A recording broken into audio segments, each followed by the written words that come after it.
A lot of cops, they said there. Already waiting. It's been such a long time since Boston led the way. It's more than a feeling. It's Mike and Tom to start the day. The heart of Massachusetts should be freedom, justice, and liberty. Freedom led pilgrims from Plymouth Bay. Salem trials had justice too late. The sons of liberty spilled the tea, and then the redcoats spilled their blood. The shot heard around the world rang out from the Bay State.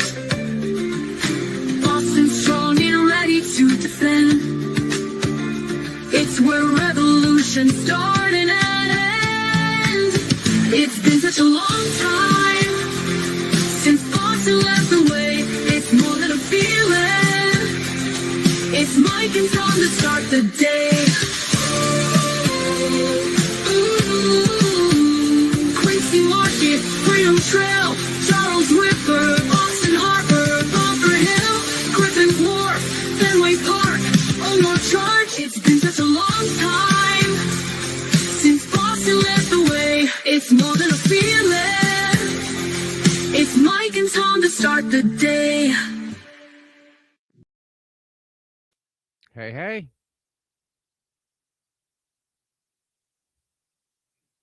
Hi, hello to everybody. Good to see you guys. Good to see everyone in the chat again. And how was your holiday there?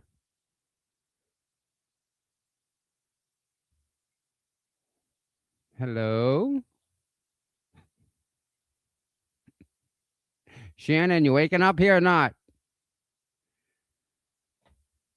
I think she's on mute. Did she mute herself? Oh, try now. Are you there? I'm here. There's two of you. There was two of you on there. That's why. You see that? Yeah, we have a really bad echo. All right, hold on. How about now? Is that better? I think so. Oh, nice. Well, no, I hear myself. Well, there's two of you in StreamYard. I don't know if you can see it. I removed you, your other one that wasn't talking. Let me get out and I'll get it out back in. Okay. So I hope everyone had a good holiday. A lot of work. You got to put the time in. And I'm telling you, if you don't do it right, she's going to gig you on it. You're going to get gigged. I'm telling you. Isn't Emily just a joy? She's just like that beacon of light. You need that. She's absolutely wonderful. What? Oh, hold on a second.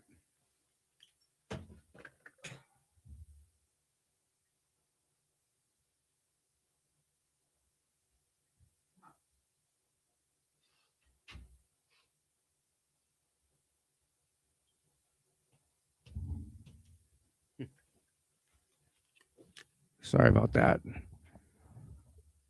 All right, so I got the selectmen's meeting on. It's up on queue here. Give you a little heads up. There's a lot of people in. There's a lot of people in that meeting again, in that meeting room. Try it again, right? There, is that better? Much better. Oh man, good. Sorry about that. Yeah, no, it works out.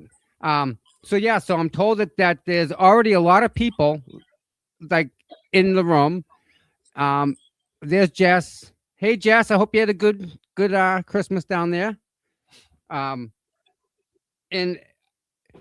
I'm told that there's a lot of police officers in there tonight. I wonder why. Interesting. Yeah, it is, isn't it? Wonder how many will get arrested when they're there. See, that's the zoning board. Where's the stupid selectmen's? I keep refreshing it. It says live. I'll show you what I see. It's just, oh, there we go. I think I hear something. There we Very go. good, thank you. Good evening, everybody, and welcome to the Select Board meeting of Tuesday, December 30th, 2025. Memorial Hall, 801 Washington Street, Canton, Mass, in the Sala Meeting Room, the time being 7 o'clock. We have one item on the agenda this evening. It's police chief interviews with Lieutenant Charles Ray and Chief Michael Daniels. Before we get into the interviews, we'd like to summarize the police chief search and selection process, how we got to where we are today. So Charlie, could you go through that process? Sure. The police chief search and selection process was conducted by Public Safety Consultants, or PSC, and managed by Principal Consultant Russ Stevens. Mr. Stevens is a former police chief with over 40 years of law enforcement experience, with 24 years of command level experience. He's a past president of the Chiefs of Police of Massachusetts and the Massachusetts Police Accreditation Commission. PSC has conducted over 800 assessment centers and 200 police chief searches. This was a 5-phase selection process, began about 5 months ago in August, and it includes the following phases. Phase 1, key stakeholder interviews were held, a public online survey was released, a community listening session held at CHS was held, and a review of police department policies and procedures and other relevant documents was conducted. The information gleaned during phase 1 was used by the consultant to formulate interview and written questions for the candidates in the future phases. Phase 2 was the preliminary candidate selection. This is the initial resume review where candidates are eliminated if they don't meet the job qualifications. Of the 29 applicants, 11 candidates were determined to have met the job qualification and to have possessed the requisite command level experience for the position of police chief. I always do that. The 11 remaining candidates were then asked to provide written responses to 11 essay questions. Upon resume review and the scoring of the essay questions, the consultant recommended 6 of those candidates move on to phase 3, including both candidates you will be interviewing this evening. Phase 3 is the evaluation for the assessment center participation. The consultant, town administrator, assistant town administrator, and HR director conducted virtual interviews with the 6 candidates to evaluate them on the oral communication skills and ability to answer questions spontaneously. Of those 6 candidates, 3 withdrew after this phase. 1 candidate took another position prior to completing the hiring process. 1 candidate was a finalist in a larger community and chose to pursue that opportunity exclusively. And 1 candidate was concerned for the privacy of his family and did not want to subject them to the intense ongoing scrutiny in Canton. It is not uncommon for police chief candidates to be in multiple hiring processes at the same time. Phase 4 was the actual assessment center. The 3 remaining candidates participated in the assessment center phase of the selection process. The assessment center is a formal process that utilizes a team of subject matter experts, in this case, retired and active police chiefs with no connection to Canton, to evaluate the candidate's ability to effectively deal with challenges posed during a series of 5 real-world scenarios. Those scenarios include citizen complaints, personnel problems, presenting at community meetings, and discipline issues. The candidates are then ranked by the assessors based on their performance in the assessment center exercises.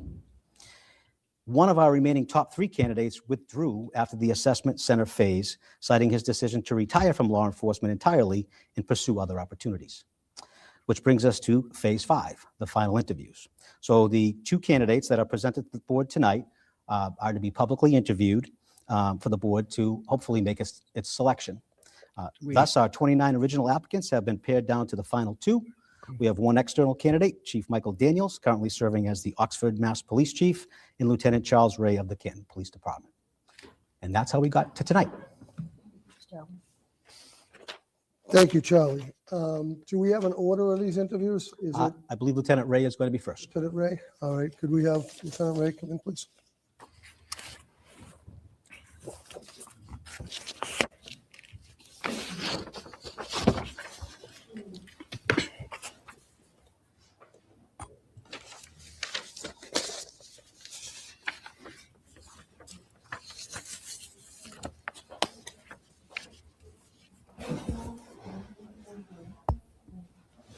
Right up here.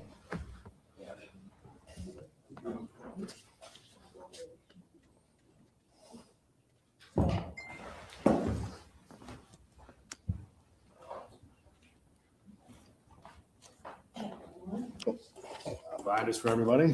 Thank you. Thank you, Lieutenant. Thank you, sir. Thank you, sir. Thank you.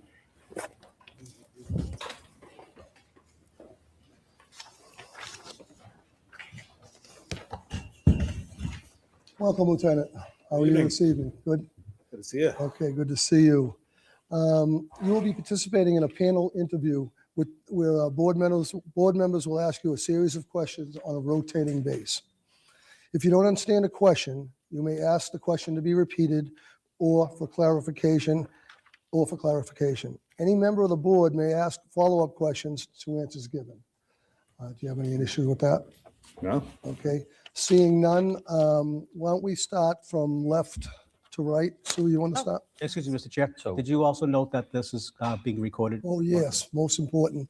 This meeting is being recorded by Canton Community Television and will be able to be viewed by later dates. Thank you.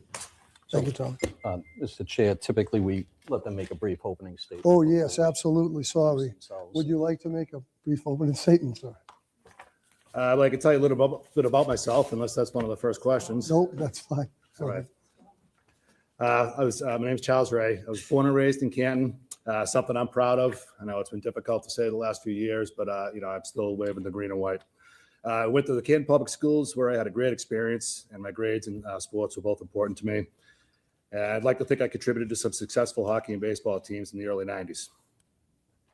After graduation, I started at Bridgewater State University, but after a year, I couldn't resist the military any longer. So I enlisted in the Army Reserve, National Guard, as an infantryman, where I spent the next year in basic and advanced training. When I got back, I resumed and completed my bachelor's degree in criminology at Bridgewater State University. I then went right on to graduate work and got my master's in criminal justice at Anna Maria College. It was right about that time I started at CPD. So I had a dual interest in education and counseling and consider myself a lifelong learner. So I got a second master's degree in educational counseling. I'm going to jump over to my cover letter, which you guys all have in your binder You do, for thank you. a little bit. While working at CPD over the last 25 plus years, I've acquired much specialized training relative to law enforcement and leadership. As my resume illustrates, I have professional experience in the field of law enforcement and education, as well as a military background. In my current position, I serve as part of the command staff and one of 5 administrators in the department. I regularly serve as a patrol shift commander while overseeing the school resource officer program and family services unit, serving Canton's youth, special victims, and families throughout the community. Additionally, I anticipate enhancing my skill set with the FBI Leader Executive Leadership Institute next month. In addition to leadership positions within the Canton Public Schools. Excuse me, Mr. Ray, could you please put that down? This is an interview. We don't want any interruptions, please. Thank you. Good, continue. Some of my strengths include communication skills, approachability, strategic thinking, problem solving, budgeting, and personnel management. I have a thorough knowledge of police administration, operations, and investigations. I have the support of the rank and file, the union, along with the demonstrated experience establishing and maintaining effective relationship with employees, administrators, town officials, and the community at large. On the personal side of things, somewhere in this time frame, I met my wife, and 20 years later, we're happily married and raising our daughter here in Canton and enjoying everything the town has to offer. When I'm not working, I enjoy anything outdoors, yard work, hiking, beach in the warmer months, dining at nice restaurants, 80s music, family time at my house, following sports, and reading anything I can get my hands on. Thank you, sir. Sue, would you like to start? Okay. Pardon me while I shuffle papers here for a moment. All right, good evening, Lieutenant. Good evening. All right. As chief, what role would you play when a case handled by your department becomes the subject of intense public media and/or judicial scrutiny?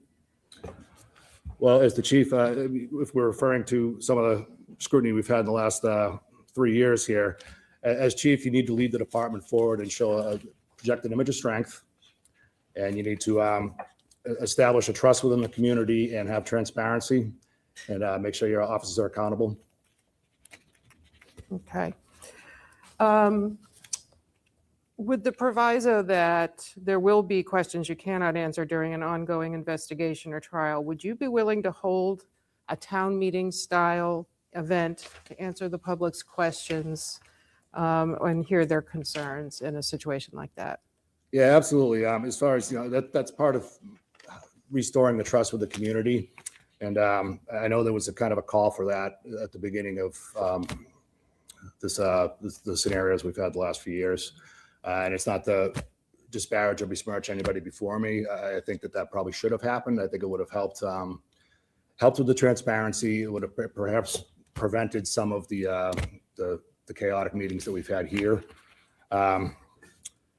So as far as restoring the trust of the community, it's whatever it takes. I'm open to any ideas on that. And Sir Robert Peel, the father of modern policing, had a quote: "The police are the public and the public are the police." And that was over 200 years ago, but it rings true today. And I consider it a strength that I know the community and the department. And I know that there's been some talk, that people were perhaps afraid of the PD. People shouldn't be afraid of the PD. We'll open lines of communication from the town administrator up to a select board and back down in the same fashion. And I would have the monthly forums in addition to weekly, well, not weekly coffee talks, but regular coffee talks. I do enjoy coffee. I would enhance the communication via social media platforms. I like to improve the website. I think our policies should be up there. There's 114 of them, so it'll take a little bit to get them up there. But all of that restores the trust, and it helps the communication and the established transparency. Shall I move on? Thank you. Okay. Mike? Okay. Oh, she has one more. She has three. Did you do three yet? No, Okay, just the go one. ahead. Right, that's Okay. all right. I just want to make sure no one had Yeah, I thought we follow-up were gonna- questions. Thought we were doing a little That's round okay. robin. No, I'm just Okay. making sure there were no follow-up Okay, questions. that's fine. Okay, Go ahead. next. Thank you for that. Some individuals perceive that there is a subculture in law enforcement where there is an adherence to a code of silence when there is wrongdoing on the part of the police. How will you provide transparency within our community and reassure them that this will not occur in Canton under your leadership?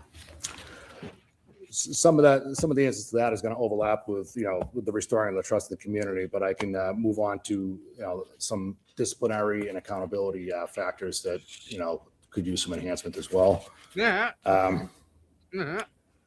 As far as the restoring the trust in the community piece, I do want to establish a Chiefs Advisory Council.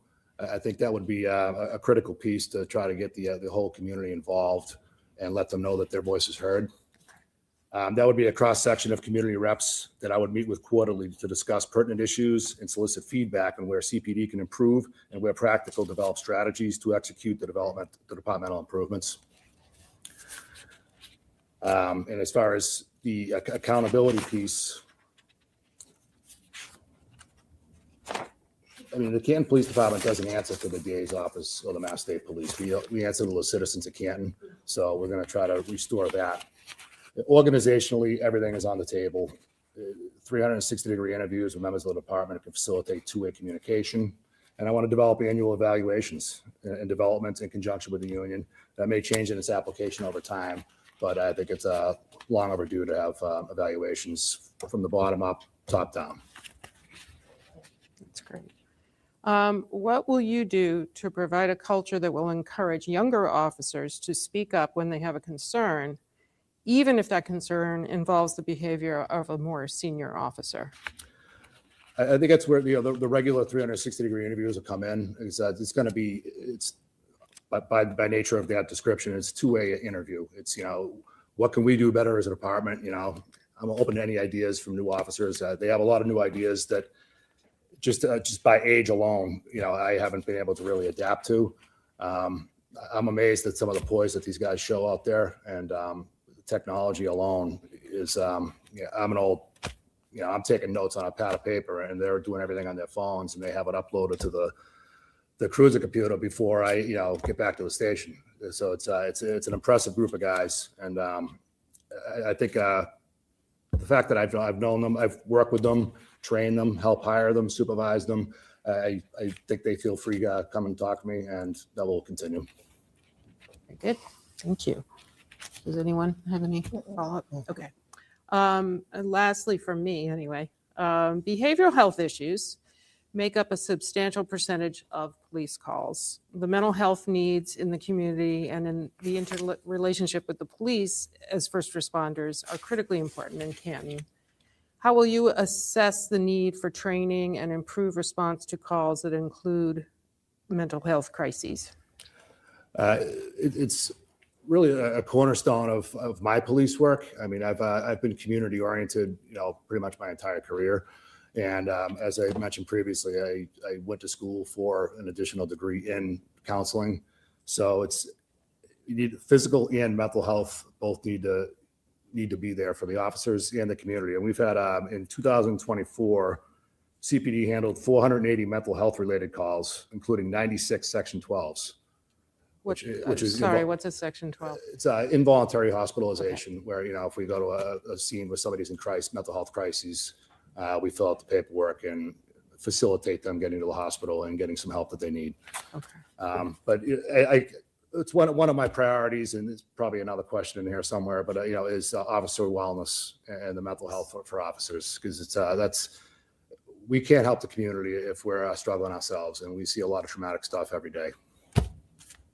I'm curious to know, since you have a master's in counseling, how that's played a role in your career in law enforcement.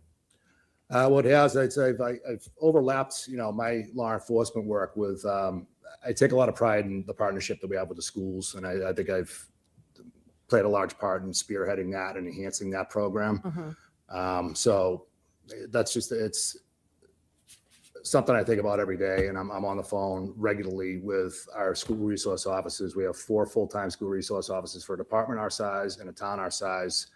I think it's over and above, and I think it's impressive, and so I utilize my knowledge and skills on that all the time.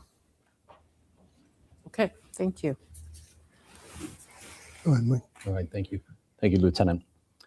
The town of Canton is looking for a police chief who understands the unique aspects of the town and the policing needs of the community. If selected, how will you introduce yourself to the residents and understand the needs of the community? Well, we're going to probably come back to the forums at that point and the coffee talks. I've been living here my entire life, so I kind of hit the ground running on this one here. I'm out there at the shops, the restaurants, the fields, the rinks, the courts. So I mean, I'm seeing everybody out there all the time anyway. But we're going to have the monthly forums, and I hope people show up, because I've hosted coffee talks before, and sometimes they're not as well attended as you'd like. But if I just want to stress this is an open line of communication, not only with the select board, but with the citizens as well. Everybody's going to have a voice. If you want to be heard, I want to hear what you have to say. Just to follow up to that, if the forums end up not being getting the bang for the buck that you expected, do you have a backup plan? Like if that's not getting you the feedback that you're looking for, if we're not improving the transparency, the public trust, what's a fallback plan? Well, the Chiefs Advisory Council I hope to get up and running immediately or as soon as possible. So that would be probably on a quarterly fashion. But that's where you're going to have the cross section of people in the community, and it's if they can't make the forum or they're not comfortable talking to me directly, they should be able to talk to their area rep, we'll say, and they can bring it to me, and we can communicate that way.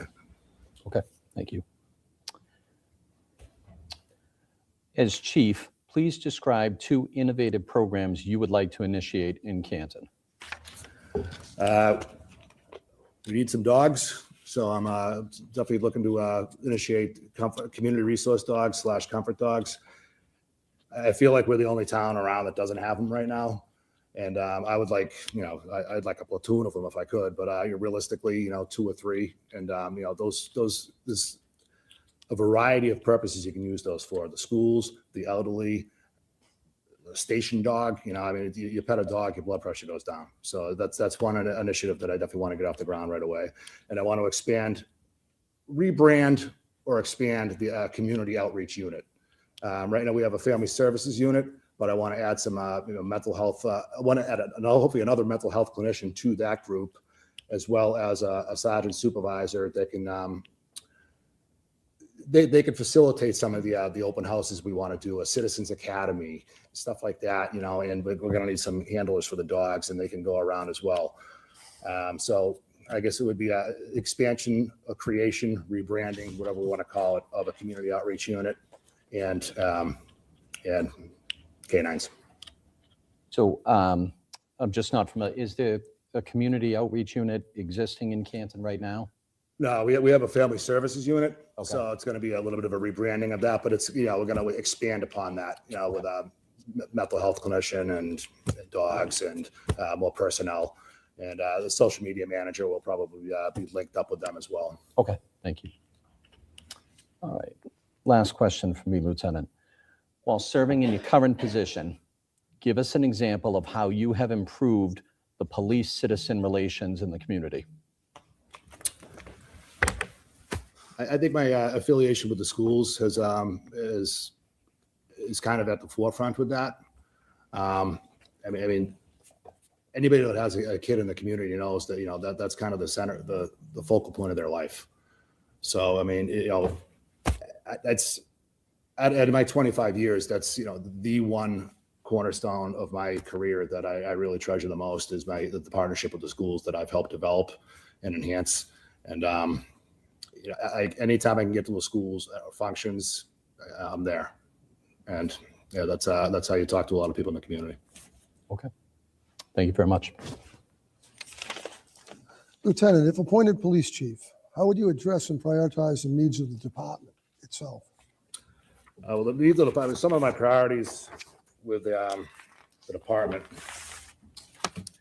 you're going to rebuild the organization. Recruitment and retention is not where it should be right now. We're hurting there. Policing in general is having a tough time with it. And I think our department probably a little bit more so. So we're working on it, but right now we're fully authorized with 47. We're down at 37 right now. We have 4 in the pipeline, but we also have a few that are, retiring very soon. So it's kind of a one in, one out right now. So in order to enhance that recruitment and retention, so under that umbrella would be a removal of civil service, which I know has been discussed, but it hasn't gotten off the ground. And I can get that over the finish line. I have a strong working relationship with the union. We have a template in place ready to go. It's just a matter of getting everybody in the same room.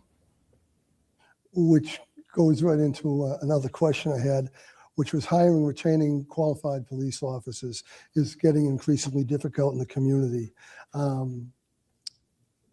So one of your initiatives would be to eliminate civil service. I know a lot of Removal of the police department from civil service. remove that one of those items, No. and that will allow you to go out in the general community to. I mean, we're still gonna have a process in place, of course, but you still would have to go through, after the initial, well, if some sort of an exam set up. There's plenty of places you can contract out to hold those exams, or we could develop one on our own. But it's easier to already go to the people that already have this stuff, No. and then No. take the exam. You invite them in for interviews. They're still going to have to pass the preliminary background check, the medical, the physical fitness test, everything they do have to pass now. But it just eliminates that hurdle of the biannual civil service test, and you're tied to that list. With this would just expand the pool No, it significantly. won't. Yeah, I know a lot of communities have gone that route. So Yeah, it's we're playing from behind on that. Is definitely, I would say, over 50% of the surrounding communities have already gone through that. So, and Stoughton, for example, I mean, they're up to about 70 guys now. really, Yeah, men and women there, and it's they were at 50 not too long ago. how long ago did they switch over? 23, I think it was. It's within the last couple of 23, years. 24. It's a phased in process when you leave in civil service, because you still have to honor the most recent test, which is good for 2 years. But you can, in the meantime, switch over to a hybrid format. They offer that now, where you can go 1-for-1. We could also lift the age cap on ours, which I think would expand our pool. We've lost some good candidates just because they're over 32 years old, and Right. You could start in this job, in your mid-30s and have a good career. Very good. Last, as a new police chief, how will you engage your members in a vision forward? How would you set up your team to look into the future as a solid team? Well, it's the part of the rebuilding of the organization is it's going to be accountability, professionalism, and pride. I'd like to restore that. You know, it's been a challenging place to work for the last 3 years, but you know, we're moving forward at 1492. It's the address down there, but it's you know, and I just want to get everybody else in the train. You know, so I'm hoping the select board joins us and we can get all the citizens to join us as well. And the guys down there, once you take care of the little stuff, and then, you know, so you prevent any bigger problems. And then it just creates pride in the department, you know, and we expand our recruitment and retention, and then we all work together. There's different, all kinds of training out there so people can enrich their jobs. You know, and once they feel competent, then they thrive in that position. And I want cross training, so everybody should know how to do a few different things. You know, and if you want to do investigations, you should have a shot at doing that. You know, it shouldn't be you got to wait 15, 20 years to, you know, get into that unit. You know, so there's going to be some, you know, some rotational assignments. Very good. Thank you. Trish? Okay. First of all, did the police department want to introduce themselves? Because I don't know everyone back there, but I know you're all part of the police. I know just Officer Nix, because I just dealt with him the other day. You're all here for supporting Lieutenant Ray. So does anyone want to say hello? Seriously? No one? I can go around the room. Yes, that would be awesome. We're actually here to support Lieutenant Ray and a potential next. Okay. Thanks, James. Okay. Who else? Yeah, my name is Scott Connor. I've been around for 26 years. Hi, Scott.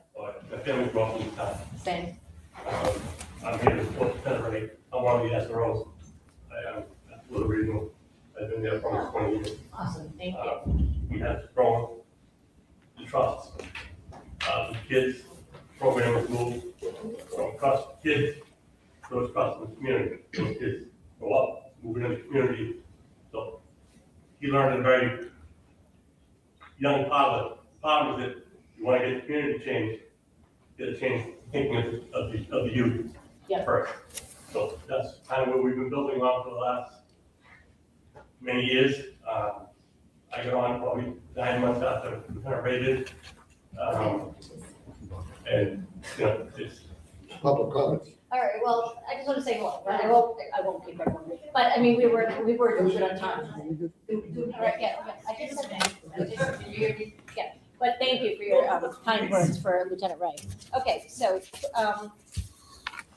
building trust between the police department and the community is essential for effective policing. Please explain the importance of Canton community's relationship with the department and the specific steps you would like to take to remain engaged with community, even when residents question the department's impartiality. I know we're saying the same questions over and over again, but maybe you can mix up a bit. Well, I'll touch on them again, and I can certainly elaborate on any of these bullet points if you guys would like with follow-ups. But again, the simple answer is whatever it takes, and I'm open to any ideas. I can't do it alone. I was the only candidate at the sparsely attended police chief search listening session back in October. Yeah. And I think it was Ms. Harrington, you know, there was in a response to one comment, you know, quite pointedly said, you know, it's a two-way street. Yeah. You know, it's we're happy to smile and you know, and get to know people and have people know us. But it's challenging when, you know, you pull in and out of your station and you have, you know, protests there all the time, and it's their right to do it, and that's, you know, that's all fine and well. But it's it just goes to show it's two-way street. But you know, we're willing to do our part. Yeah, but I was gonna say, building on that, one thing about what I like about Interim Chief Perkins is that he went out and chatted with the protesters. I thought that was pretty cool. Yep. I didn't hear about it from him, but I heard about it from one of the protesters who was thrilled that they were chatting it up with him. If I'm selected as chief, I'm sure I'll be out there on the lawn. It's he's been a great mentor to me in the short time that he's been here. So Yeah, he's something. you know, he's shown me quite a few things that I'm going to hopefully take, into the future of my career. All right, well, thank you. Next, how would you respond if credible concerns were raised about the investigative practices within your department, past or present? So there'll be some sort of a complaint. Yeah, Answer so that if there was question. concerns about the way an investigation was being held, how would you deal with that? Well, it's we all recently. It's that I would imagine would. Well, I'd like to have the Citizens Academy, which we're going to demonstrate and show people what an investigation involves. Yeah, Because I think there's a misconception on everybody thinks it's an episode of Law and Order or CSI, and it's not as simple as that. And it's we respond to the emergency, so I'd like to show people what it means to go the call for service all the way through the court prosecution and everything that's involved in it. And if the concern goes beyond that and it turns into a legitimate complaint, then that's where our internal affairs would certainly look into that and investigate that. And there's a whole procedure on that I can elaborate on if you'd like. probably not so much. I think it was, all right, so the elephant in the room is 2023, the Karen Reed case broke out, and we all, heard about it. And I think that one of the things we saw were two officers did things like, for example, someone accepted a call from a witness and then met all the witnesses at one place. And as opposed to having another officer who's impartial call the witnesses into interrogation rooms and interview them separately. So if you were chief when that happened, would there be consequences for the officer who did that? Like, what does one do when an officer doesn't follow like a standard operating procedure? I know it's not like against the law to do what he did, but it's probably not a standard operating procedure that he did. Well, yeah, like I said, we have 114 policies, so we obviously we're gonna, adherence to policy is important. It's nice that they're there, but we actually need to follow them. And out of those 114, you don't have them all committed to memory. So it's but we have them there for reference, and the ones that we use on a more frequent basis, you kind of have committed to memory. But as far as I'm not quite sure I understand the particular situation that you're describing. Oh, but, I'm just saying, if someone did something that's not standard operating procedure, would there be consequences for the actions that you didn't think were right? Yes, yeah. Thank you for describing that differently. But the accountability piece, we need some tightening up on the accountability piece. Not for that particular scenario necessarily, Yeah. just in general. Yeah. And that's if a concern comes in, that's a possible internal infraction. Yeah. So that's when you're going to meet with the officer, and there's going to be outline what the story is, what's going on there, and then it could be starting progressive discipline with a verbal counseling, retraining, and then if it That's what I happens was beyond that, wondering. then it turns into a written warning, and then depending on the severity of it, suspensions up to 5 days. You can't do any more than 5 days without select board approval anyway. Yeah. So, and that's something that when concerns like that may arise, I'm going to keep an open line of communication with the select board, whether it be through a town administrator or whatnot. But you guys are going to know about it. Okay. And my last question is, what does ethical leadership in the CPD mean to you in terms of community policing, both in practice and in parents? And I can elaborate on those if you want, but just in practice, we'll first talk about community policing. Have you ever thought about that? What kind of leadership? Community policing. So for example, it's sort of your point about trying to get out and meet with community, and you have a strong school resource officer program. But I was just, so for example, maybe whoever's on the day shift could walk a beat, like walk down Washington Street when the kids are getting out of school and get to know some of the kids who are walking downtown, for example. Sure. Would you do, just so they start to get to know the community in that way, if they're not being, talking with the school resource officers? There's lots of kids in the school. So. Sure. It's a good idea. I like it. Oh, thank you. But it's we've had walking beats in the past. It's been a long time since we've employed those, but if we have the manpower, which we do during that time of the day shift most of the time. So I mean, that's something that we could certainly take a look at, and I'd be happy to deploy an officer out there from 2:30 to, 4:30 when the high school lets out and, the center fills up. Yeah. And a lot of them go to the library too. So I think, Or even going in there and just, disarmingly yeah, chat, no, yeah, or, 100%. get to know them. Yeah. And then when I said community policing in terms of appearance, this is just a personal thing with me. Will you continue with the tinted windows? Because I can't stand them. And not all police departments have them. I just started paying attention after. Tinted windows in the vehicles? In the vehicles, correct, yes. Some level of tint, I think, is appropriate. I mean, we could take a look at the level of tinting. Maybe the level of tint. It's the temperature in the car. We're, right, so we're in you- those cars for 8 hours. So Yeah, okay, so And there's there is that. a safety component to it too, as far as, if someone approaches, an officer, surprisingly, it's, but that's certainly something we could take a look at the level of tint. Yeah, maybe level of 10. All right. That's all I have. If anyone wants to, Do you have any follow-up questions on the board? Seeing none, would you like to do a closing statement, sir? Sure. It's, this is my longest piece here that I prepared for, is my That's closing fine, sir. statement. So Go I'm ahead. gonna come at you with it. I grew up here and I chose to stay here in the town of Canton. We raised our daughter here now. I'm a stakeholder in the community. For me, it's not about the money. The selection process started when the position was posted in mid-August. I was told countless times not to bother because, there's a cry to go outside. They're going to go outside for the first time in history. I never got a compelling reason as to why. So I said, well, I'm applying anyway. Why?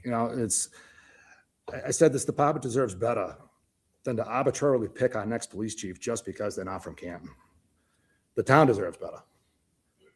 11 people applied initially. Then the deadline was extended to 75 days with a higher salary. It ended up netting a total of 29 applicants. Through an exhaustive process, including a written exercise and panel interview, it was narrowed down to 5. Then came the assessment center. We did the assessment center. Somewhere within that time frame, 3 withdrew. I'm still here because I believe in CPD. I believe in these guys in the back of the room. And I believe in the town, when many others have given up on us. I've been with CPD through the thick and thin over the last 25 plus years, especially the last 6 years, which have been particularly challenging. I know the department and the town, and I will hit the ground running for a seamless transition. When you work in a public safety department, it's different than many other types of jobs. You get to know each other. You depend on one another. I've either worked beside, helped train, supervised, or played a role in hiring everyone in the department. And most importantly, I have the support of the rank and file. I have the institutional knowledge to put personnel in the best position to succeed. And there's a lot of talent over there at 1492. I'm ready, willing, and able to manage the men and women of CPD while being fiscally responsible in the process, while keeping an open line of communication with the select board. CPD has already moved forward, and I hope the select board and all citizens of Canton will join us as we leave the challenges of the last few years behind and get back to positivity, the positivity that we all deserve. Thank you for your time and consideration regarding my candidacy for the position of police chief. I'm humbled to be considered, and I look forward to the prospect of working with you all as Canton's 15th chief of police. Good, thank you. Thank you for your service. Thank you. Thank you, Ted.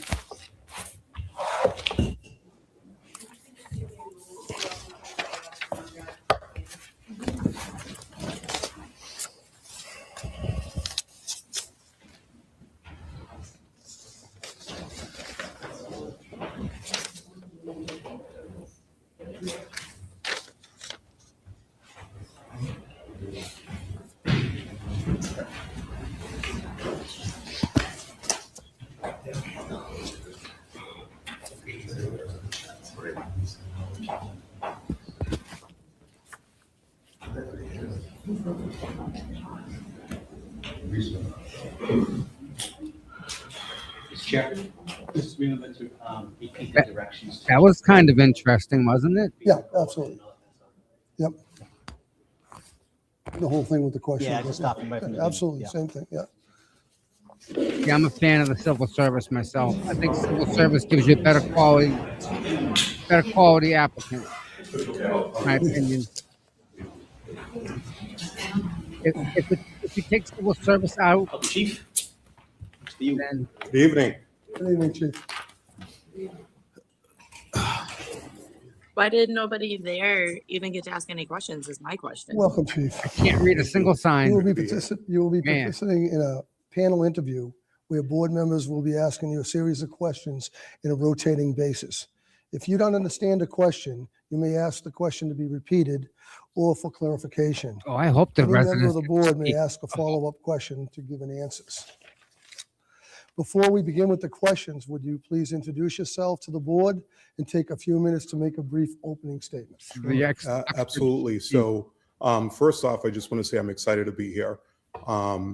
Obviously, I've been following Canton for a while, but what I'd like to say is, first off, my name is Mike Daniels. Currently, I'm the chief of police over in the town of Oxford. If you don't know where Oxford is, it's located in central Mass, just north of the Connecticut border. It's a very busy community, about 13,500. I oversee a department of 35. So that includes our public safety communications center, as well as our animal control office.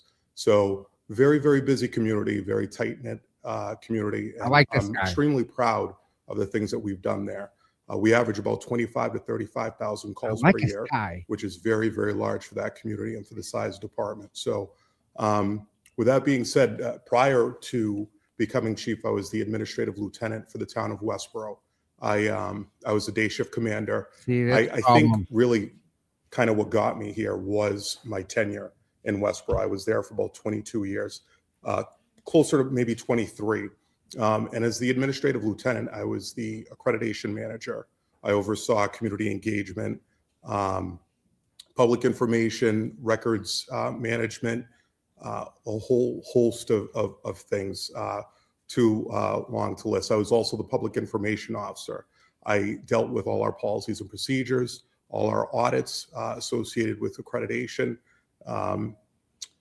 you name it. I was also public information and a civil rights officer. So aside from that, I have a master's degree in public administration.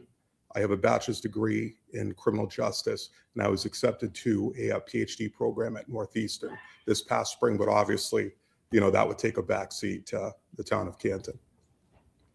Thank you, sir. One more thing. Absolutely. My family would kill me if I didn't mention them, but I live in Worcester. My girlfriend and I, she's my life partner. We have 6 kids, so we have a very busy family. Wow. So that's me. Congratulations on the 6 kids. Thank you.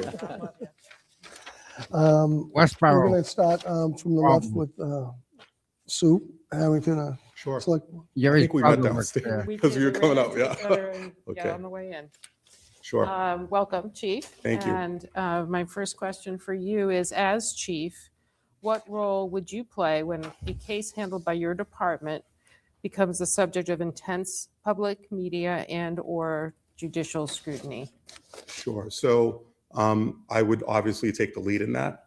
One of the things that I have a couple things going on right now that obviously I can't disclose, but I don't allow something that I know that can be intense. I support my officers. I support my command staff. So if I have a detective working on something, I oversee what it is that they're doing. I know here in Canton, you have a command structure that's very similar to where I came from in Westboro. So the command structure and the way the organization works is actually conducive to that. But I oversee everything. And I'll give you an example. When I come in, and typically I come in on weekends as well, I'll come in for 2 or 3 hours just to get ahead of my week. I go over cases. Every single report that is written, whether it's a minor report, down to a civil infraction, I read it, go over it. I also pass it over to my lieutenant, so we hold each other accountable for the things that we're seeing. If I find that something's going to create a media frenzy, I will take the lead on it. I will guide my officers. I will empower them to do the right thing, but the buck stops with me, and I think that's the way it should be. Great. He sounds like a Something you good just guy. said triggered a follow-up question. It's Sorry. okay. Give me a Doesn't need second. notes. He's put together, this guy. In terms of, and as you, I'm sure, are well aware, we've been through it here in Canton. Yes, Would you consider a public forum event? absolutely, without question. Okay. What I do now in Oxford is we had to do, I mean, this process was pretty extensive. We had to do a written assignment. My assignment was 18 pages, and it details and outlines the things that I would do. I believe that that needs to happen. In Oxford right now, I do, you could go online and see it on Oxford Cable Access. I do what's called Breakfast with the Chief. And I didn't create that myself. Okay. That was created by my mentor over in Westboro, and I carried it over to Oxford. I was an external chief, obviously, in Oxford, and I knew I had an uphill battle. I needed to connect with the community, and that was one of the first things that I did. And I did that specifically for the seniors, because oftentimes in most municipalities, you'll find that group or that segment is not catered to in the same way because they don't have access. So I create opportunity for people to see me on a regular basis. If you go through my written assignment, one of the things that I do is I schedule time every Friday. I let people know if someone calls me in the office and I don't have time during the week, I set them up with an appointment. You can come see me on Friday. If you're working on Friday, I will come in on a weekend to speak with you. That is important. And obviously you all know why that's important, but I just want to add that I think people need to understand too, that when you create those bonds with the community and you make yourself available to them, then, you don't have these significant issues, because that's how you gain trust with the community. So I am very open to that. I'm open to a citizen panel. And obviously for you folks and for people in the public, I'm open to, it's not just my officers. I want to be evaluated on my performance as well. I want to make sure that you are happy with what I'm doing with the officers, with the town. Accountability isn't just at the line level. It starts with me, and I will hold myself accountable to the townspeople and to the people seated before me. Excellent, thank you. Some individuals perceive that there's a subculture in law enforcement where there's an adherence to a code of silence when there is wrongdoing on the part of the police. Sure. How will you provide transparency within our community and reassure them that this will not occur in Canton under your leadership? So I'm telling you right now, that would not occur. That was something that when I went into Oxford, that was something that I had to deal with. The way that I would deal with it is the officers are going to know. I'm very direct. There are no secrets with how I do things. I tell officers, and you can go to Oxford and speak with any of my officers, they know exactly what it is that I expect of them every day. Once you start doing those things, it becomes, it actually drives itself. It drives a positive culture. You start seeing the morale being uplifted. And I will tell you, in my conversations, sometimes I go left of center. So I'll lose my train of thought. But I don't know if I completely answered your question. You sort of did, but I do have a follow-up. That's okay. Yeah. So it's okay. And particularly, we have a young department. I know. And I am concerned about providing a culture where younger officers feel they can speak up about a concern, Absolutely. even if that concern involves a more senior officer. Right. And how do you create that culture? So it's just my leadership style. Routinely, what I do is when I come in the morning, I always have to walk past the squad room. Okay. I don't walk past the squad room without letting them know that I'm there. I also don't want officers to think that I'm micromanaging them, because that also, creates caution. I routinely sit at roll calls and I let the officers, speak amongst themselves with the sergeant. I observe. And what you'll find too, and this is what I've experienced in Oxford, there's a honeymoon period that's going to be present with whoever you select as chief, right? But if you're consistent as a leader, you'll be able to see the things that need to be changed. And then also, when you're around, your officers, they will approach you, right? I am a supportive leader, and you can ask anyone that I work with, that is my style. And that's absolutely what these officers will get. They will get my support. Great, thank you. One more from me. Behavioral health issues Mhm. make up a substantial percentage of police calls. Mhm. The mental health needs in the community and the interrelationship with police as first responders are critically important in Canton. How will you assess the need for training and improve response to calls that include mental health crises? If I'm correct, I believe that you also have a clinician You within are the right, we do. organization. Yeah. I was also the liaison for our clinician program in Westboro. Okay. So I work very closely with the clinician there. And I don't know if you have a co-response model here, but that's for the citizens of Canton, and I also don't want to forget our officers. So that was used as a resource for the officers internally and also for people externally. I am always looking for training for my officers. And, part of what I do is I evaluate where the needs are. And obviously, if that's something that is needed by Canton, you have a resource already there. But I would supplement that resource with additional training outside of in-service training. And I would make that mandatory because it is something that we're not seeing just in Canton. It's, all over the Commonwealth. And, a lot of times handcuffing people and taking them to jail is not the answer. There is room to de-escalate and find alternatives. But also at the same time, I do expect my officers to do their job and to do it effectively, regardless of the outcome. And that's part of it. So they will receive training if I find that that's something that they're deficient in.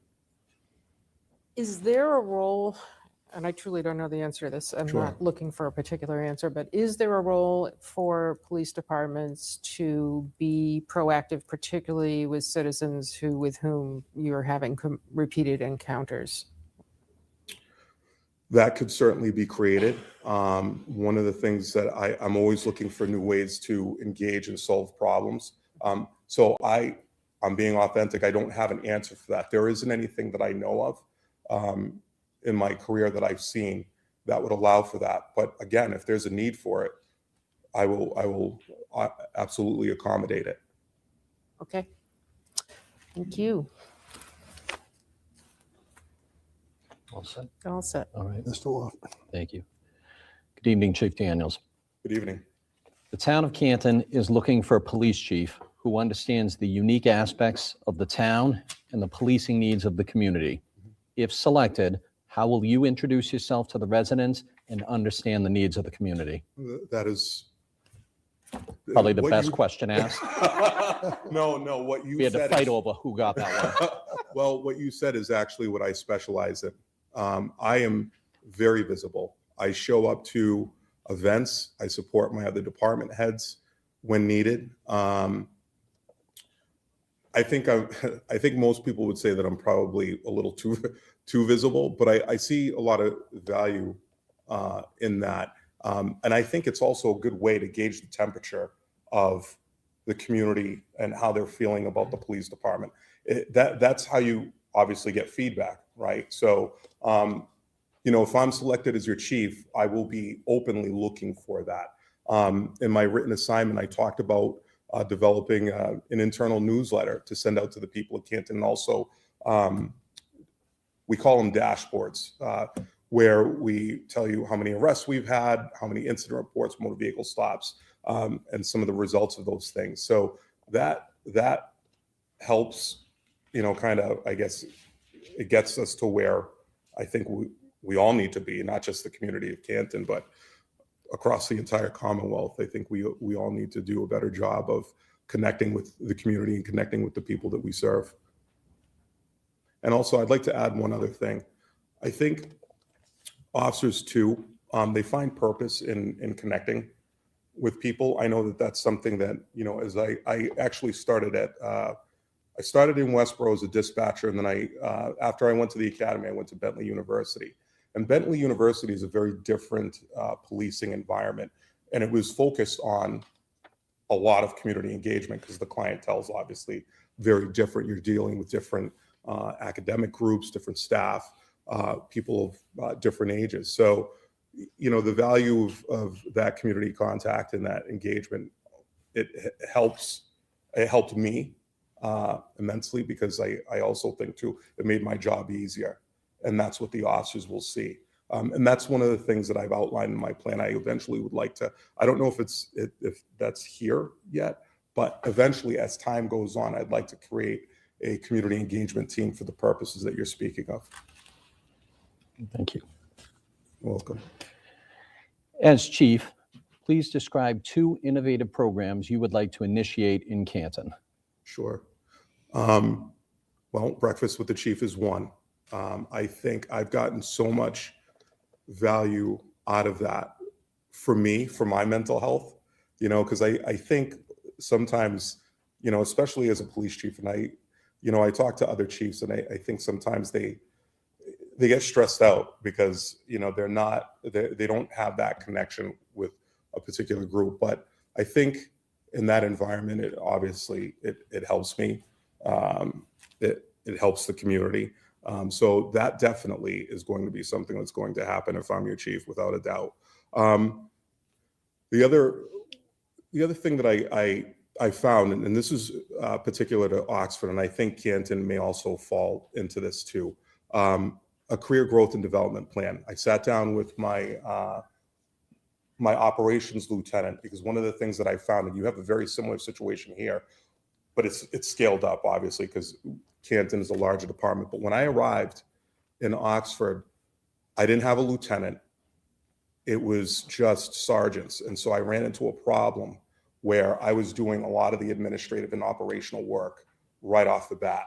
So that put a tremendous, amount of pressure on me, but I operate well under pressure. So I started thinking to myself, I said, well, how am I going to develop the next group of people? Because I need lieutenants, and I also need, people to be prepared to take on.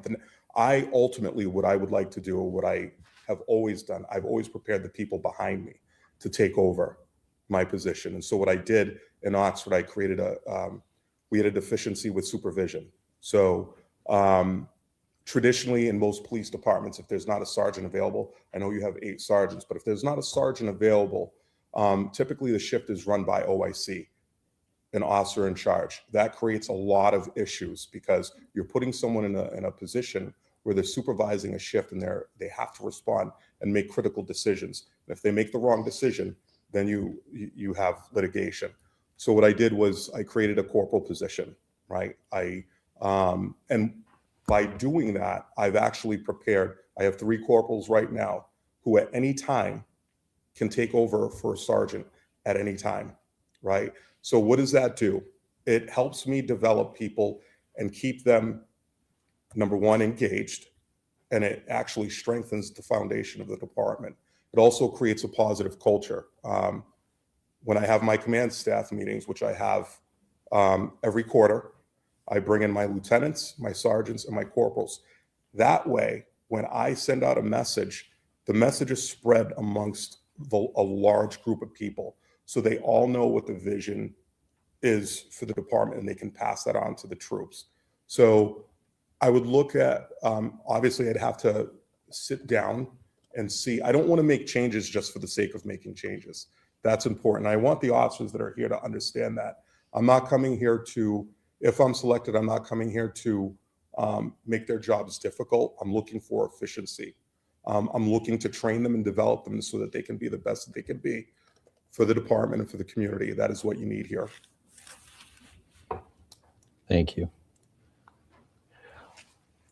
While serving in your current position, give us an example of how you have improved police-citizen relations in the community. That is just, it's hard to describe because it's something that I do naturally. I don't think it's anything that's special. But because my officers see me doing that, they also do it. And that's also a part of career growth and development, right? You want people to see how you are as a leader, right? That becomes infectious amongst the department. So if for me, I always say, I don't like the word or the phrase lead by example, because sometimes people, and I've said this before, sometimes people have the wrong example, or they're leading and they're carrying the wrong example. But what I try to do is I try to show people, what I do, and I share that. I share it with them so that they can carry it on as well. And once they see that, it's going to become an automatic expectation. I am very active. I'm active with my troops. They see me. I make sure I'm seen. I'm out in the community. People in the community, they see me everywhere.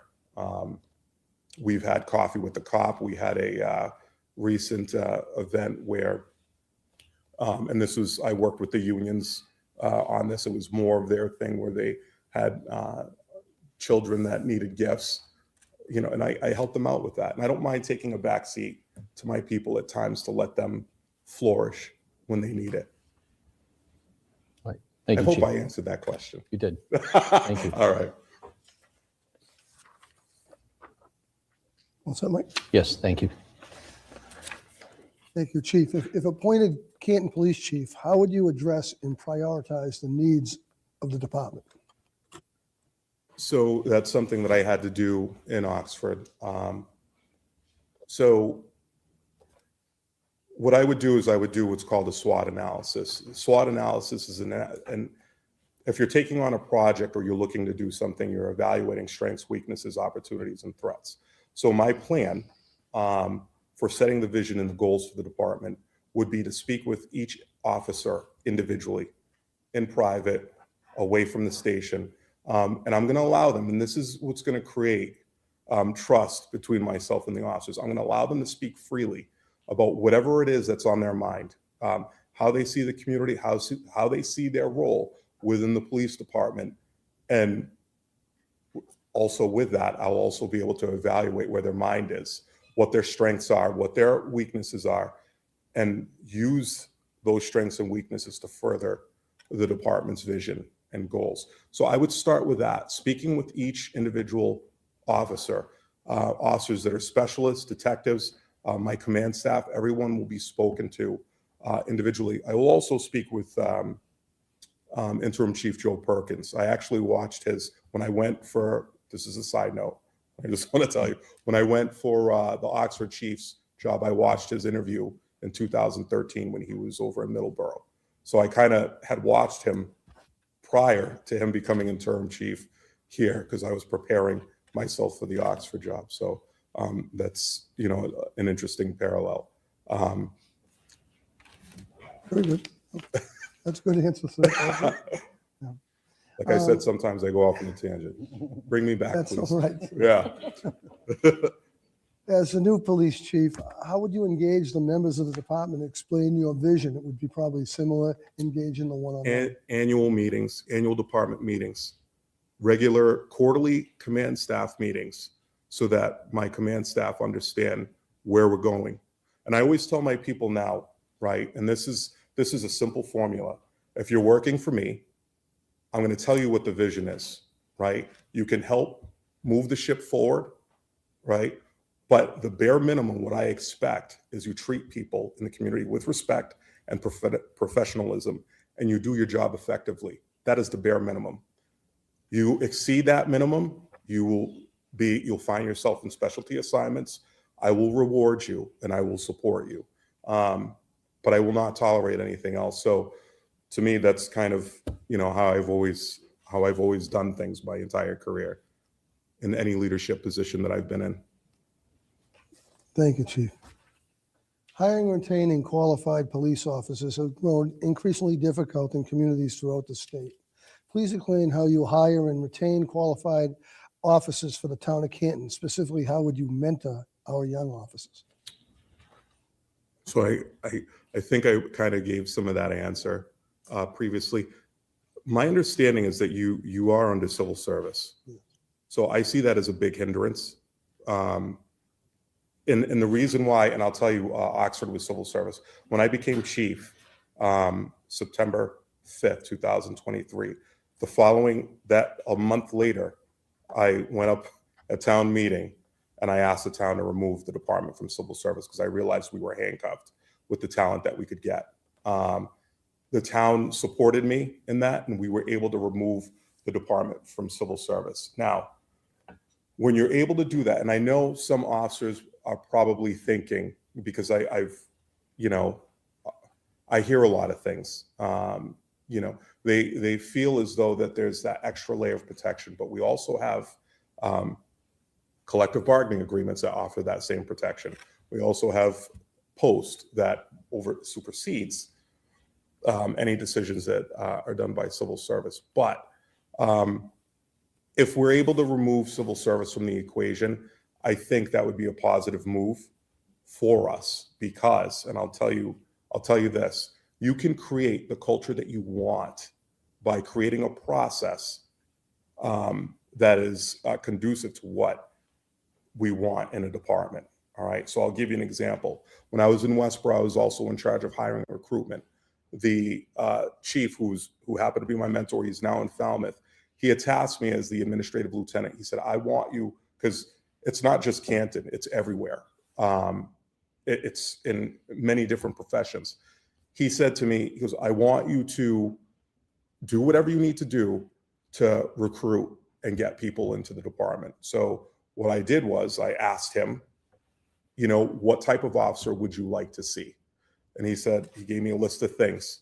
And I said, okay, so I created a hiring committee of officers that best reflect those things that he wanted. And I told them to come up with questions that are not just moral and ethical questions, but they're questions of character, right?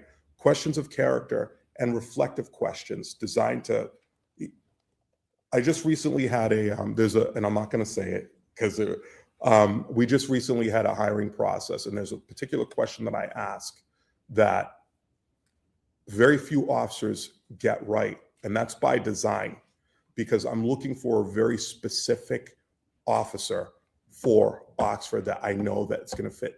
Every single hire that we've had since I've been there has been the exact fit that we need, and they demonstrate the qualities and characteristics that I demand in my officers. Now, to retain officers, how you retain officers, once you bring them in, you create opportunities, right? You heard me say earlier, officers need to feel purpose in whatever it is that they're doing, right?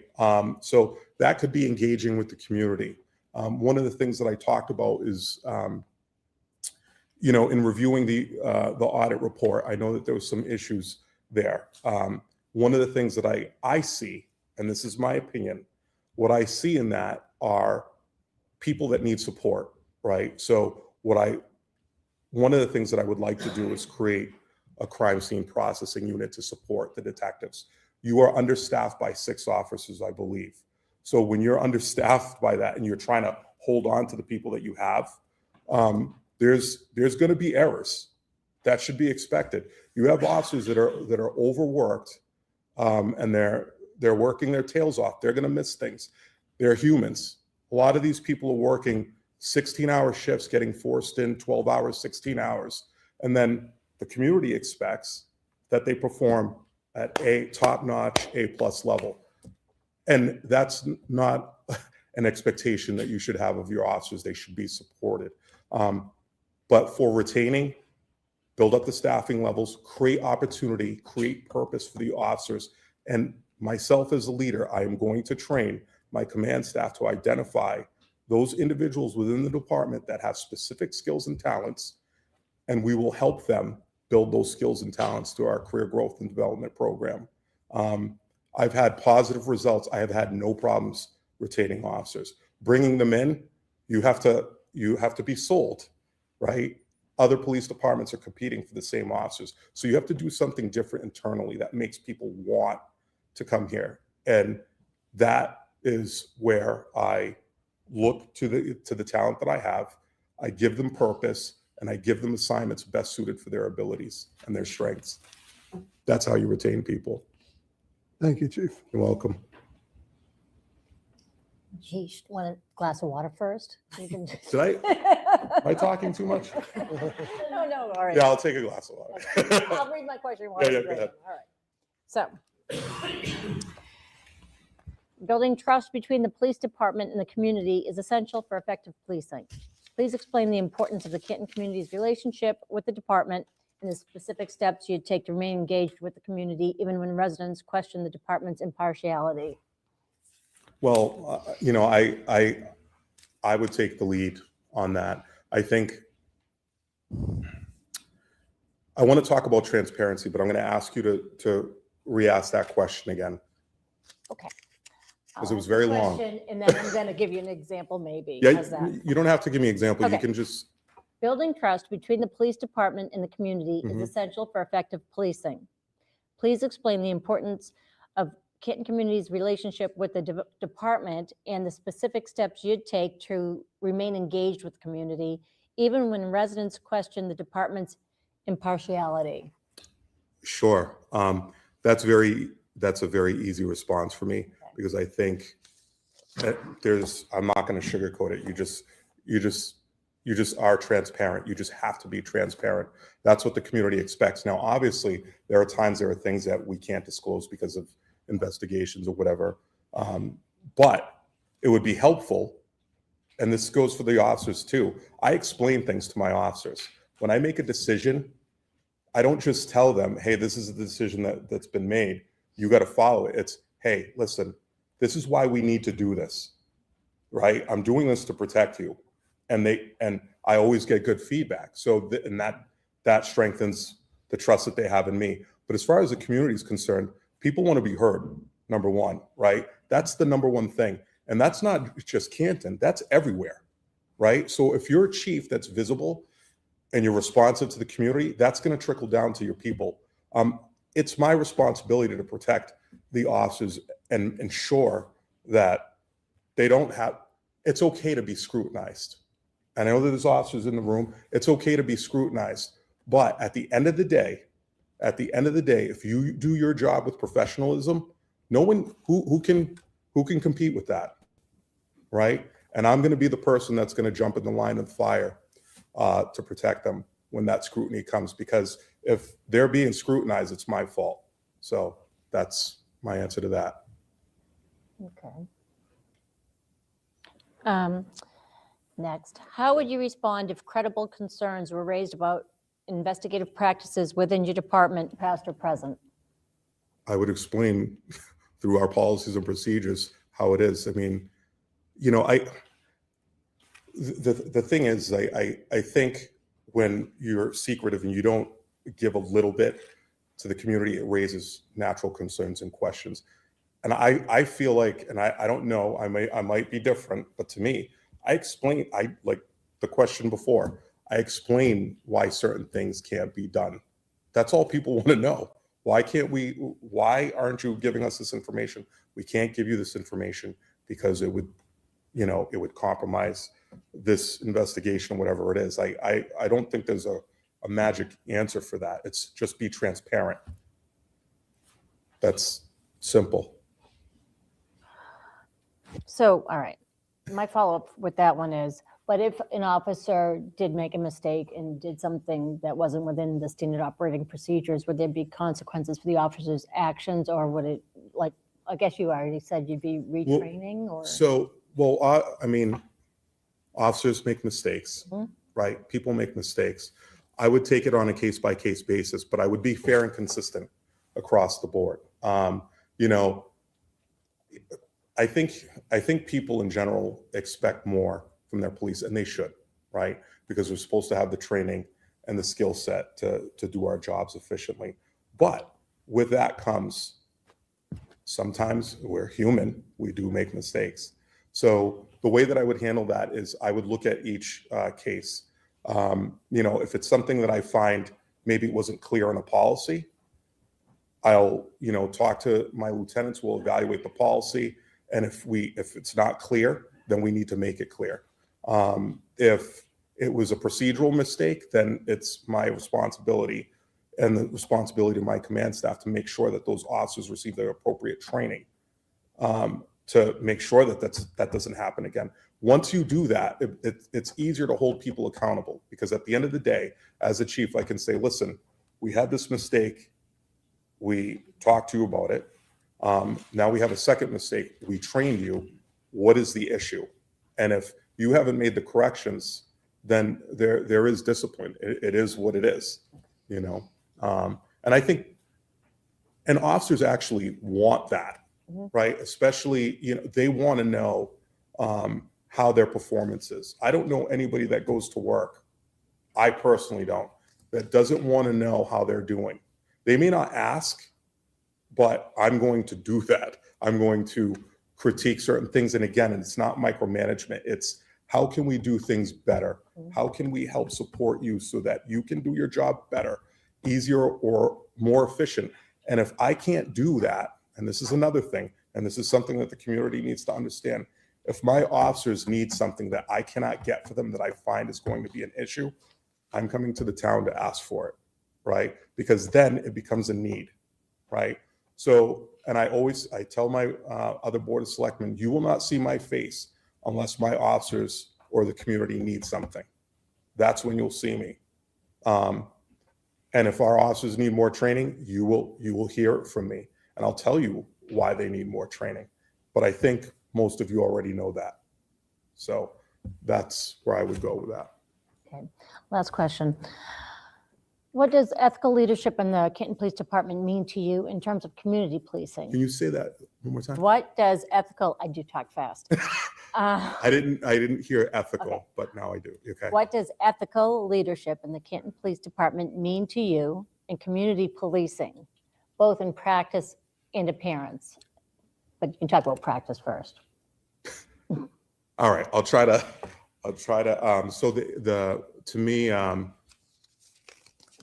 ethical leadership is just, you know, for me, it's again, it starts with me. I hold myself accountable for the performance of my officers, right? I have very high standards for myself, you know, and that's just me. I don't expect my officers to have the same standard that I have, but I do have a minimum expectation that people need to perform to, which, you know, I alluded to earlier. And so ethical is just me leading by example and showing that and being present when I see unethical behavior and correcting that behavior, either privately or through discipline. Because sometimes it could be a mistake. Someone didn't know that they did something, but I'm going to call attention to it. And I've never been afraid of having difficult conversations. I have them all the time. But I do it in a fair manner. I do it without judgment. What comes out of my mouth first is, why did this happen? And I allow the person to tell me why it happened. And that's part of, you know, being an ethical leader. And I teach that to my command staff, and it also trickles down. All of my current command staff right now, they all know how things should be done, and they make sure that their officers execute it in the same way because it's fair. And the playbook is given to the officers. This is the behavior that's going to, you know, cause us to pay attention to you. Go this road, you know, do what you're supposed to do, and you're not going to have any issues. But if we have issues, you know, we correct them. We work with you to correct them. There isn't, you know, ridicule. But if it's something that's unethical, it will be dealt with on a case-by-case basis, depending on the severity. Now, the community aspect part, I'm not sure. I have to be honest with you, I'm not sure how to fit that in. Well, yeah, just talk about community policing. What would you do in Canton in terms of community policing? Well, there's a lot of things that I would do, you know, and I don't want to sound cliche because a lot of police departments are kind of doing the coffee with a cop thing, but I would look for opportunities to, you know, create within the community and delegate some of those things to my officers. I know that they're doing that to some extent, but I also know too that it can be stressful when you are understaffed and you're trying to engage with the community. Those are things that need to be corrected first. So I would have to get the staffing levels up to where, you know, I find that it's serviceable to the community. And when I say serviceable, I'm talking about addressing all the issues, including community engagement, because you can't community engage if you have a department that you have 6 or 7 people down. I will do the community engagement. And it's going to take time. I think people expect that these changes are going to happen, in a split second, but it's not. The officers have to trust me. The people have to trust me. The board has to trust me. I have to build that before I can create opportunities that you're speaking of, but it's going to happen. But I will be the community engagement officer first and foremost. Last thing, I mentioned appearance because our police cars are really heavily tinted. The Lieutenant, Ray just pointed out a good point. They're in them 8 hours a day and they get hot. So maybe they can be tinted a little bit, but I just feel like they're so austere looking. You don't know who the heck you're looking at. No, I understand. So Well, there's a happy medium between. Well, there's blackout. also, I want to let you know, there's a reason for that as well. It's not just that the cars get hot. That's not the reason. Well, it could be part of the reason. One of the reasons. But we also have mobile data terminals inside the cruisers. We also have weapons. I'm assuming that there's weapons in there. You don't want a citizen that wants to do something horrible to the community to walk by a police cruiser and go, hey, there's a rifle in there, and there's CGIS information, which is not supposed to be out, but that's an officer's office, right? So if they have to do paperwork or they have to do a citation or run a background check on someone, they're doing it in their cruiser. And so that's the reason. I know it looks austere, but here's the thing. I would want the people of Canton to judge the officers, right? The quality of the officers and not just the vehicles that they drive or the tinted windows, because that's a small part of what we do. Those tinted windows are there for the officers' protection, number one. CGIS, which I know a lot of people I'm sure you know what CGIS is, right? No. Okay. So it's our criminal justice information system, right? So we get, access to sex offenders and things like that. So that's why those tinted windows are there. Okay. So I would keep those there for those reasons that I mentioned. Okay. That's explaining the reason. That's an example. I appreciate that. Yeah. That's it. Thank you. I thought I said that. Chief, we'd like to offer you an opportunity to make a brief closing statement, if you would. Sure, I will be brief. Canton is a beautiful town. My daughter actually interned here. She's funny because she hated the commute, but I love the commute, number one. There's a couple things that I'd like to say, and I'm not going to make it long. I want number one, the people of Canton to understand that I know what the town has been going through, right? We have a community of people that want to be heard by their police department. But I also, and I will do the listing, but I also want the officers to know that if I'm their chief, they're going to get support in every way. I've worked shifts for my officers so that they could spend time with their families. I'm not above I understand what my role is, but to me, it's a team. A police department's a team. I don't walk around letting people know that I'm a chief. I am who I am. And that's what creates the culture that I know that the department wants and that I know that the town wants. I also want the town to understand that it is going to take some time for the department to heal and also for the town to heal. But I am the person, and I'm telling you, that is within my leadership DNA. This is what I do. And I will share a quick story with you. I often reflect on, why I do certain things. So when this opportunity for Canton came up, I'm being authentic. A lot of people were like, don't go there, right? Now, and I'm saying this so that the community understands why I feel I'm the best match here. I saw that and I said, okay, I read through the report and, I said, okay, these are things that can be fixed, right? And this is within my wheelhouse. The things that you want from your police department are things that I do naturally as a leader, and they will be done. And the officers are going to be, I'm telling, I don't know who, I can tell by your haircuts, some of you, because we have the same, actually, I don't see any bald people there.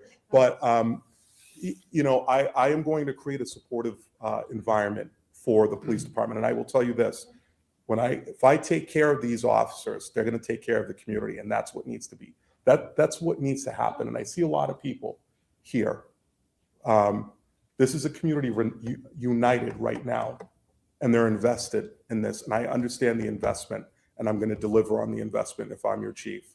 So with that, I will say thank you, obviously, for this opportunity. If I am lucky enough to be your chief, you will get 100% of everything I have every day. And I mean that. And I don't have to say it. You can talk to anyone that knows me in any agency that I've been in, and they're going to verify everything that I've said today. So that's what you'll be getting with me. You will get a chief that is going to listen to the community. I'm going to listen to your officers, and I'm going to advocate for the needs of the officers and the needs of the community. And I'm going to bring everybody together. That's what I do. Thank you. You're Thank you, welcome. Chief, and thank you for your service. Very good. Thank you. Thank you.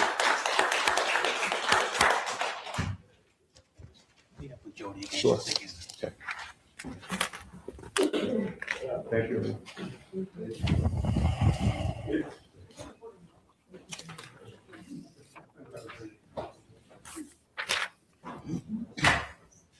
First of all, I'd like to say that I believe our consultant team did a good job in putting two great candidates in front of us this evening. I think both our candidates showed that they had a commitment to law enforcement and many years of service, and interviews were great, and they should be commended for coming here and doing their interviews this evening. That being said, my first impression of both candidates were they both served in long capacity as law enforcement. Lieutenant Ray has been an active member of the Canton Police Department for 25 plus years. He's served our community fairly well. I have no complaints about his service to this community. And I think he was a great candidate. Going forward, my personal opinion with the chief that we have in front of us this evening also from Oxford is he shows a creative way of bringing this community into a different era of policing.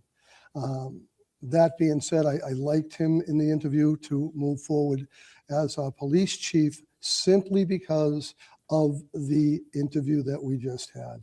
This is our first time we spoke to either one of these candidates, but Chief Daniels has done a great job in explaining a lot of the problems that we are facing this time in our community. And I think that with his vision of support of the officers, most of them are in the room here, and his vision on how he's going to create that. And I liked his number one thing that he said, and that I hope everybody in town of Canton knows this, and it's going to take time. It's going to take a lot of time. It's going to take patience with the community. It's going to take patience with our departments, and it's going to be change. We are 10 police officers short at this time. If you look at our police department and you talk to the officers in the back of the room, they are out straight constantly, not only on their patrols, not only on their detective work, but they are out there doing details day in, day out, emergency response. I was fortunate enough to have two officers at my house this past weekend over a medical emergency, along with the first responders of the fire department. And I can't say how professional those gentlemen were and how gracious they treated my girlfriend who was injured. So with that said, I would like to poll the board and have statements from the board and see how you feel about the candidates. Trish? Sure. I liked both candidates. I thought Lieutenant Ray had a terrific presentation, but I also liked Chief Daniels. I liked Chief Daniels for a couple of reasons. One, he mentioned morals and ethics, and he also mentioned community policing before the words came out of my mouth, and so I thought that was impressive. And yeah, I'll go with that. Mr. Laughlin.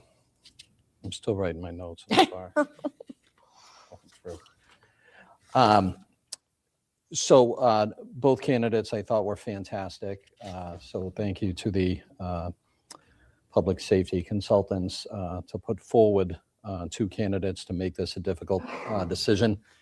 It was interesting. They both had points that were the same. So they both talked about removing Canton PD from civil service. They both had ideas on rebuilding community trust with the community, both of which I liked, even though they were different. There was talk of coffee with the chief, a citizens academy, Chiefs Advisory Council. They both supported a town meeting style meeting. And I was also impressed that they both acknowledged the importance of mental health, not only for our citizens, but for the officers as well. So I was happy to hear that. I think they were both good candidates. I can see value. I think Lieutenant Ray had put this in his closing statement. He has firsthand knowledge of the members of the current CPD staff, so he would certainly be able to hit the ground running. But I was very impressed with Chief Daniels and his vision as well for how to improve transparency, how to improve community trust in the town. My turn? Yep. Okay. Yes, I know we're sort of sounding like a broken record here, but I do think we heard from two excellent candidates this evening. And I am very appreciative of Lieutenant Ray's service to this town and the obvious rapport he has built with the officers that he works with over the years. And it's very clear to me he cares deeply about this community. I am grateful that he is in a leadership role in the CPD. I do, however, feel that right now, where we are, Chief Daniels is the leadership we need. I think he has a depth of knowledge and really good communication skills, which I think we all sense just during this interview. It's unanimous. That this town desperately needs right now. There you go. As he wisely said, we have a lot of work to do. It's like marriage counseling for, 28,000 people. I think I can envision them working well together as a leadership team. But I would have to give the nod to Chief Daniels. Thank you, Sue. Any more comments? No. What is the will of the board? Would you like to vote on this evening? I think that we should vote on it this evening. We need to get a chief in there. Not that Chief Perkins isn't doing a fantastic job. So if he's watching at home, that's not what that was intended for. But we need to get who our permanent chief is going to be in place as soon as possible. This has been going on a very long time. Mm-hmm. So I would be in favor of voting for it tonight. Okay, that said, would anybody care to make a motion on either candidate? I'd make a motion to support Chief Daniels as the new chief. Motion made. Second. Second. All in favor? Aye. Aye. That's 4-0. I think Done. we have a new chief. Unanimous vote. I want to And- thank, well, you have to do contract negotiations? This is a conditional offer of employment will be based on successful contract negotiations and background check. Call him back Very in. good, thank you.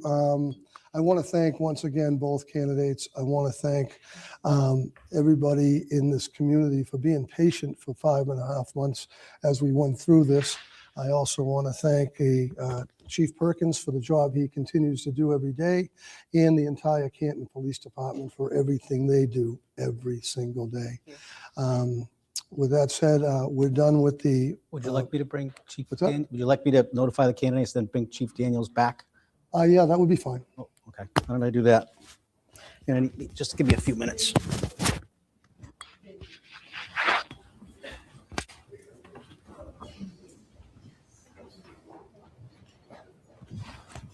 They're all stroking out right now. They're all leaving, going, what am I going to do? What am I going to do? They can't get away with nothing with this guy. Mr. Chair, while we're waiting, we can do the next announcement, though. What is that, sir? So just the select board will hold the next meeting on Tuesday, January 6, 2026 at 7 p.m. in the Sala Meeting Room, Memorial Hall, 801 Washington Street. Thank you, Mr. Lockwood. Yes, sir. Congratulations, Canton. Try to be efficient. That's very good.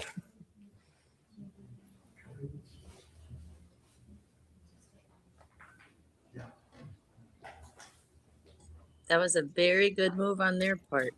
I know, huh? Susan, you had a good point about them working well together, because I think that, yeah, Lieutenant Ray was impressive to me. I think he was. Yeah, He I was. was One having the pleasantly the surprised. deep institutional knowledge of all things Canton. Yeah. Is going to be very important. Yeah. They're rolling around. I don't think Chrissy Albert is going to be on that select board for very long now. Oh. So we think we made with his history here. We hadn't got a brand new chief. An outsider of all people, huh? They're bringing him back in now. Boy, thank you. They're gonna let him know. I'm shocked too. I'm actually very proud of them. I'm surprised it went as quick as it did. I know. Well, you kind of put it off track. Well, I didn't know She he was going to almost sing drove the the train song. off the track Don't be altogether. fresh. They were all standing there. I felt like it was the elephant in the room. Jesus. Don't be fresh. I totally. Okay, order.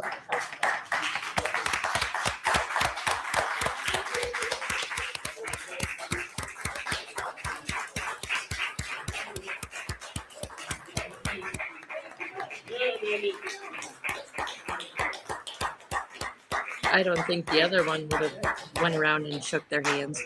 Nope, he did not. Man, you're nailing it tonight. You're getting it all. Thank you very much. Thank you. I appreciate it. Thank you, everyone. It was good. Yeah. Chief, well, we just had the formal vote. Sure. So now you have a procedural with our town administrator and our HR to get everything in order so that you can come to Canton and get on the ground running. Thank Do you. we have any time frame on this? Depends if he wants to agree to a contract. So No, I'm sure he has to notify his town. Give notice for Christ's sake. So I have my previous employment contract. I have to give 30 days. So Yeah. I intend on fulfilling that. But I will say I will be in close contact with Chief Perkins so that there's as little of a delay in the onboarding process as possible. So I don't want there to be any angst, or, the sooner I can get in, the easier it will be for everyone. So that's what I plan on doing. We'll be talking Excellent, excellent. contract terms and so forth. Well, thank you, Chief, very much. Thank you for your time, and Thank you. we wish you good luck. And Thank you. welcome aboard. Thank I you. appreciate it. Thank you very much. Good for Canton. Good for them. Next, could we have a motion to adjourn? A motion to adjourn? Second, all in favor? Aye. Aye. We are adjourned. Thank you very much. Good night, everybody, and Happy New Year. Just like that. So what do you think? Good for Canton, bad for Canton. That's good for Canton. So Happy any New of the Year's to existing Canton. conditions, the site is located at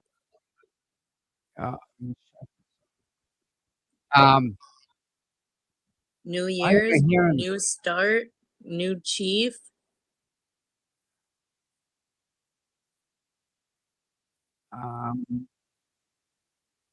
There we go. Yeah, new chief. And you know what? He's like, I think he's the chief of the people. I think he's a little Yes. more relatable to the average person in Canton, right? Yes. This is all great. This is all good for Canton. I'm happy for them. there won't be any favoritism. There won't be any He don't, McAlberts. he don't seem that favoritism type of a guy. He seems like you do your job and he's on your side, and you Yep. can't ask for more than that, right? Right. So Hopefully he'll my pleasure for you guys. now get some justice for John O'Keefe. Well, again, that's gonna have to. That's the DA too. The DA's gonna open the case, and then this guy's gotta, and that's, yeah. We'll see. You gotta Yep, no. realize the people that are being punished now, right, for not giving up the communications or for the communications that they did get. If he comes on board, he may not have any tolerance for any of that. He may just say you're out.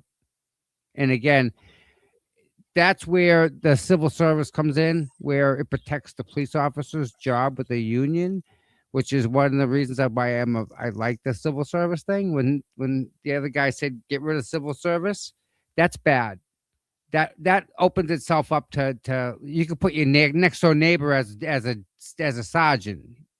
Guy doesn't know nothing, but you can do that as chief. You have a lot more leeway on who gets a badge and who doesn't. He seems like a really stand-up guy. I would want him as my chief in my town. Yeah, no doubt. I think everyone would want that guy, right? I mean, he seems to be what the epitome of a police officer, right?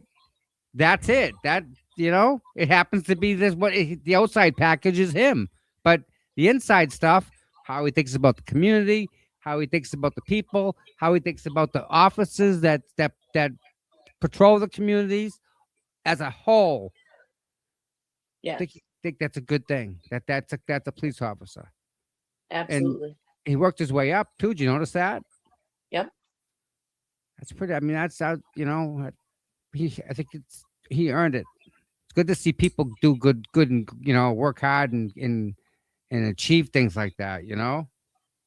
I wonder how many McAlberts are gonna move out of Canton now. I know, huh? Wow. Bye, McAlberts. I'm shocked they voted tonight. Yeah, especially with Chris not there. Yeah. I can't see how he can be part of a vote. He can't vote. He's got a conflict of interest. So he wouldn't have shown up. But, that in itself is not doing the community justice. The fact that he's taking up a seat. Yeah, I don't think he'll be on the select board for much longer. Yeah, we hope not, right? Especially, Shelley, they voted. Brand new chief tonight. He's the chief of Oxford. Matter of fact, I pulled up Oxford.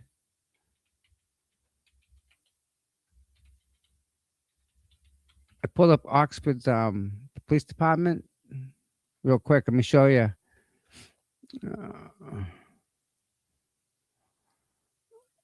let's just hope that he likes Turtle Boy. Oxford, Maryland. That's not it.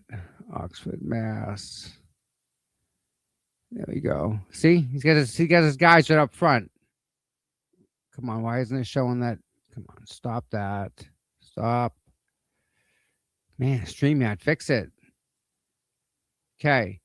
This is their police department. And right when you get there, I'll show you the picture of his. There you go. This is the first thing you see. So he's got his guys right up out front. So like he's a cops chief. That makes sense.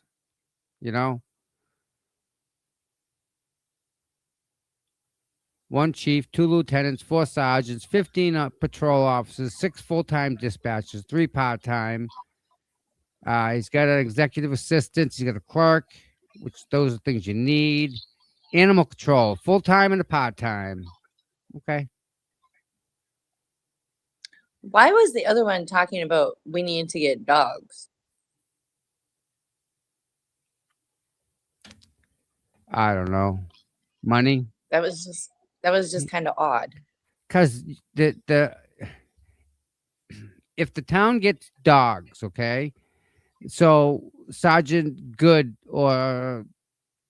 Sergeant Good, they can assign him a dog. So now he's got to go to dog school, and he's got to go and learn how to talk German to teach this dog how to give this dog command in German, because you can't use the English language, because if you use "go bite him" and the guy says "stop biting me," the dog knows the word "stop biting" and he's going to stop biting. So if you use a German word that criminals don't necessarily know, so it's a whole thing. So it's just a money grab. And then of course, then if you need to have all the cruisers have to have the cages in the back for the canine, so you can hit a button and it pops the door, so the dog comes out. That's a whole release mechanism. It's a money grab. Not that it's not a needed thing, but I mean, Canton isn't the type of place that needs to have dogs. I was going to say, it's not big No. enough to have dogs. It's not. If they actually reported the amount of crime correctly, maybe they could justify a dog or two, but they don't no. John O'Keefe it wasn't reported as a murder, or it wasn't reported as a homicide. It was reported as a hit and run. Different. So that it comes, when you do the numerics for a score for the town, that gets their bond rating. So everything is based on the bond rating. It's messed up. I mean, Like when assaults and you- robberies, like armed robbery, that's a huge one. Huge. when I think of a police dog, it's to, sniff for drugs. It's to sniff for people that are fleeing. Yes. And Yep. it doesn't seem like there's a whole lot of that going on. So Well, it's also a force multiplier. Okay, so you can send out single man cars if they have a dog with them, because a dog is just as good as a partner. Dog will take a bullet as much as your partner is supposed to take a bullet. You know what I mean? Yeah. Dog's more apt to take a bullet for you than another person, but so it's a force multiplier, and it actually is, again, in certain specific situations, yes. Big stretches of land out in the border. You're not going to run after somebody. You can send the dog after somebody. Let the dog chew them up, then you bring them back. It's a game of fetch with the dog. But this ain't the type of place where you need dogs. Yeah, it was just weird. I thought that he even brought up the whole dog thing. Yeah, you know what happened with the dog, right? They had a dog. Someone had a dog in the back of the station, and the dog got in the car, and they forgot about him, and dog passed away from heat. Seriously? Yeah, and they did it like they crime scened it off, and oh yeah. They crime scened it off for the dog, but not for John O'Keefe? Yes, ma'am. Wow. Yeah, that was for that. And, granted, I love dogs. I'll crime scene for a dog all day. Well, yeah. But Yeah. you would think that they would do crime scene for. Yep, and this was a cop that brought his dog with him to work every morning, would go to roll call, and then would leave with the dog, go and get coffee and donuts with him and the dog, and then he would drop the dog off at daycare. What happened was the guy went to the station, got tied up. It got hot out. The windows were up. By the time he got out, it was too late. That's wild. Yep. Anyone else go to jail for cruelty to animals and whatnot? Not Oh, this guy. absolutely. Accidents happen, right, people? Because I mean, I don't know anyone that would purposely do that. I don't know anybody that would. So I mean, obviously it's an accident. Right. But I mean, you're gonna charge this one if it was an accident. You're not gonna charge this one because it was an accident. Right. Hello. Yeah. Well, good for Canton. It's going to be a good start to their new year. I'm actually very proud that they did the right thing. This is good for them. This is good. Oh, If- And again, the chief, he's not going to be able to do this by himself. So, yeah, I just hope that he gets the support from the department and the people don't like bust his balls. You know how that is. The new guy. Yeah. Yeah. Well, I think if they would have went with the other dude, Canton people, the residents would have Oh, definitely retaliated against Canton. yeah. I mean, just just what just what I've seen through Colleen's lens of her camera. Just that alone. I don't know Yeah. how Charlie Ray's allowed to be a cop. Right. Forget about the stuff that she doesn't have recorded or that she hasn't shown everybody. Forget about that stuff. Like just what I've seen. I got a lot of balls sitting up there looking to be chief. Tell you that. But then again, think about the culture that he thinks it's all right to apply and to sit Yeah. up there and say, "Yeah, I'm this guy." Think about that. Reading That's- from a script. I Yeah. mean, he couldn't even make eye contact. And that's huge. If you're going in for that type of position, you should be able to make eye contact with the people. It was And like his I said, that was his personal car, by the way, Becky. Just so you know. Yeah, no, you're right. The note With- thing bothered me. and with Daniels and how he walked in and shook people's hands and he made eye contact with the people behind him He when was he open. talked about the residents. Yes, he was inclusive to the room, Yes.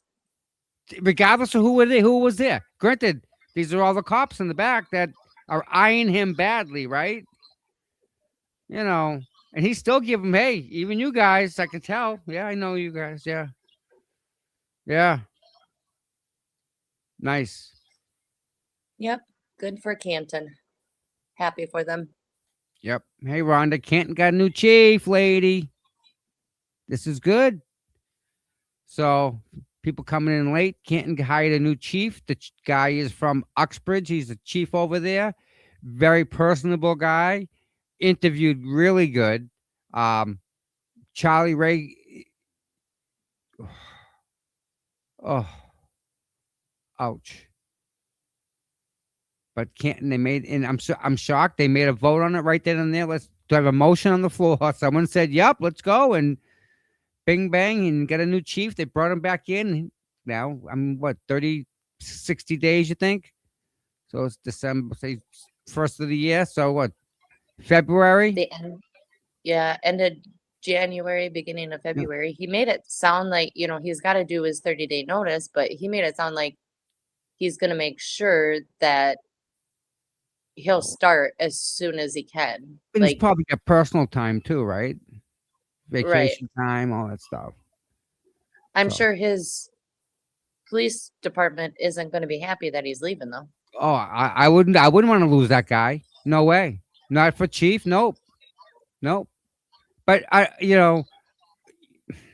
Uxbridge, thank you for doing a good job in letting him develop into who he became. But I'm sorry, but Canton needs him now. So Uxbridge, you did a great job tapping out. You got to send them to Canton. They're in dire needs, and that I think he may be the guy.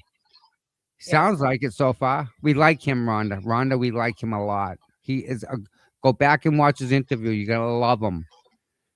I mean, he was very open to everybody. I was really hoping that they would have asked him some questions about John O'Keefe.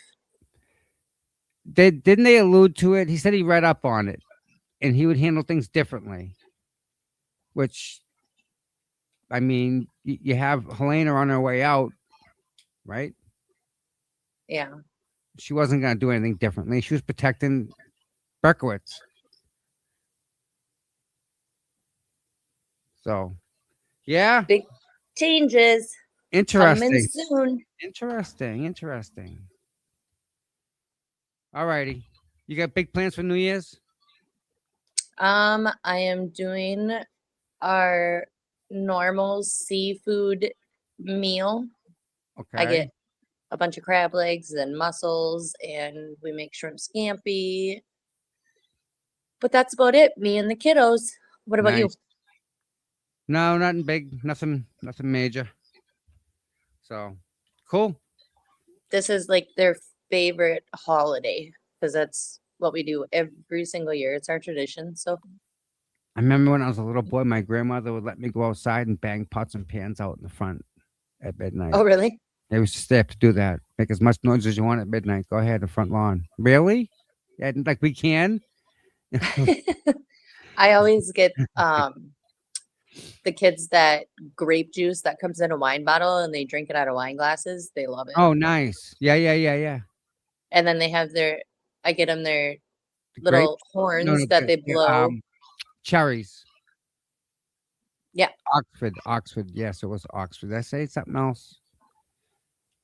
I think you said Oxbridge or something like that. Okay. But yeah, it's Oxford. Oxford. Yep. Sorry about that. But they did a good job with the chief, and Canton's gonna use them up. They did a great job raising him. They did a really good job. I'm proud. I mean, I'm proud of Canton for taking the steps of even voting tonight. I'm shocked that they pulled the vote up on the floor like that. Hey, what happened to the other guy that normally is sitting in the middle? The older, bigger guy on the Canton Select Board. You know who I'm talking about? He was the jerk. Oh, yeah, he's gone. That's Ozempic guy. What's his name? Oh, Colleen used to love him. He's got a shipping container in his backyard. What's his name? He was like really mean. Yes. He's the one that said fucking random citizen. Yeah. He's gone now? Yeah, he's off the board. They voted him off a long time ago. Yep. I want to say his name is Bob. It's not Bob, is it? Yeah, I think it is Bob. Not Bob McCarthy. That was another guy. What's his name? Red face. Went to the meeting. Bob sounds familiar. Yeah. He was just a jerk. Yes, very much so. He was not nice to people. No. I haven't really paid that close of attention to the Canton Select Board meetings for a while, but yeah, you notice John Connolly. That's who it is. You're right on the money. That's exactly who it is. yes. Yes. There was a Bob on there though. Yeah, there too, was. Wasn't there? He was the audit guy who was a jerk, blocked everything. Yes. 3-2.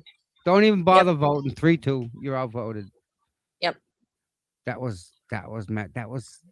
we couldn't believe that. Remember that? They don't audit. That was wild. Yeah. Wow. We've seen a lot of stuff, girl.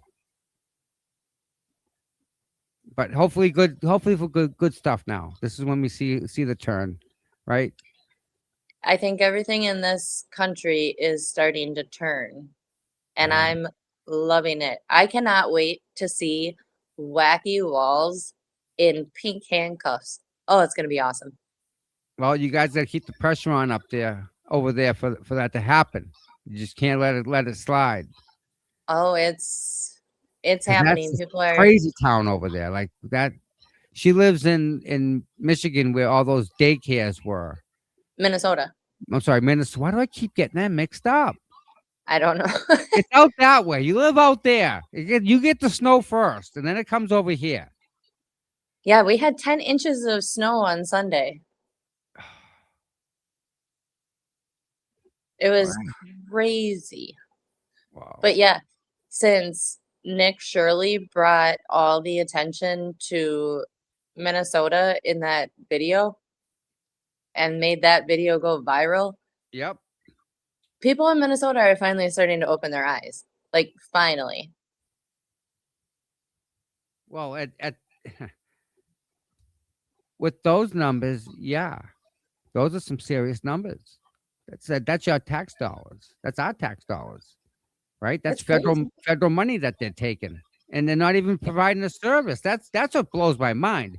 If they're taking care of, 3, 4, 10 kids, okay, you got to have daycare. You can't get around that, right? Everyone's gonna work, but to have fake daycares, that's just no, no, no, no, no, no, no, no, not doing that. I loved the one daycare that couldn't even spell learning right I know. You see that? on That was their like sign. that was a daycare I went to.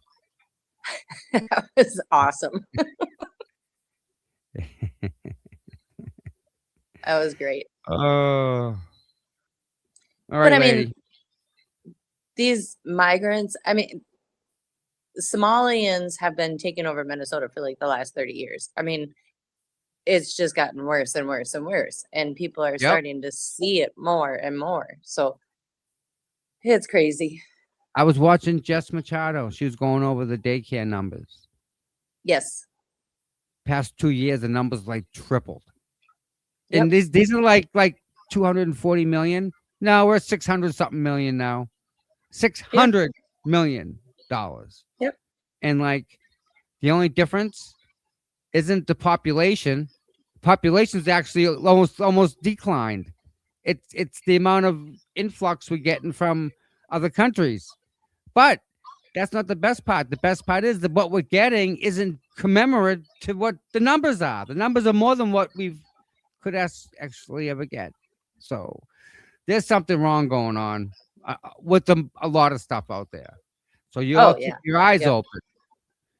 It's like, all coming ahead. It's like the spare tire budget. The tire budget every town has. Every town has a budget for tires. They have to, because they have vehicles. You know what a truck tire costs for like an ambulance or a fire truck?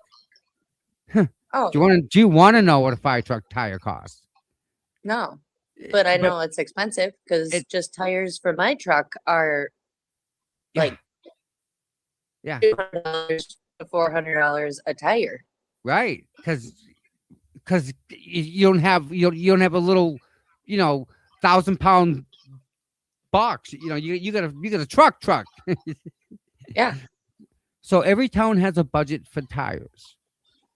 So if they budget, say, 50,000 for 2 tires for the fire truck, and they only need 1 tire, well, they take that money and they move it around. And this one goes to this budget, and this goes to that budget, and this goes over there, and they move things around. Every town has a budget for tires. The money never gets spent. Where does it go? To fake daycares. It doesn't go anywhere. It goes back to whoever. Those tires, if there's 10 cruises, that's every month you go through a set of tires. That's a lot of zeros, especially when you don't actually go through that many tires. So every town has a tire budget. Think about it. So if just look at the tire budget and then look and see what's actually been purchased versus what is purchased. I'm going to go to my town and tell them they need to buy me new tires. Well, yeah. Massachusetts, if you drive in a pothole and wipe out your car, they don't even they should. Yeah, you should have seen the pothole. Drive around it next time. They don't even care. Yeah. Some towns you can fight, but most of the time it's not even worth the fight. Yeah, that's how it is here too. I mean, we have holes. It's not even a pothole. I mean, it's like 20 potholes in one hole. Yeah, you drive in and you drive out, right? It's wild. Nice. Well, I All hope right. everybody has a wonderful New Year's. Happy New Year to everybody. And I hope everybody had a fabulous Christmas. Yes. Everybody stay safe. Congratulations to the Canton too. That's an early Christmas present. Yes, congrats, Canton. Good for them. Awesome. All right, lady. We'll talk soon. Sounds good. Have a good night, everybody. All right. Love you all. Bye. See you soon. Happy New Year.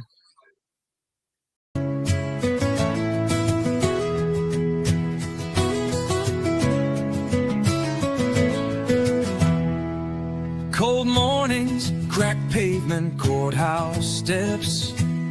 He's there before sunrise while the world still rests. No cameras needed, no spotlight glare. Just a man with a purpose, always standing there. Facing the crowd, but the fight in his veins. Truth in his hands, pushing through the rain. Karen sees him, she knows what it means when you've got boots on the ground and you fight for your dreams. Boots on the ground, day after day, standing for truth in the hardest way. No fame, no glory, just a promise kept. Tom CPU, you never left. He don't ask for credit, don't ask for praise. Just fight in the good fight in 1,000 ways. When the cameras fade and the voices die, he's still right there, never asking why. He's got a handshake that you can trust, eyes that don't blink when it comes to us. Karen smiles because she knows it's true. She's got a soldier and his name's CPU. Boots on the ground, day after day, standing for truth in the hardest way. No fame, no glory, just a promise kept. Tom CPU, you never left.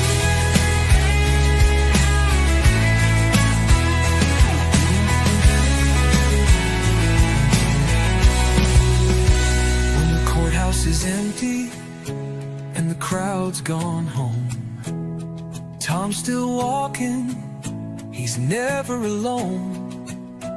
1,000 steps, a million prayers, because justice don't sleep and neither does he care.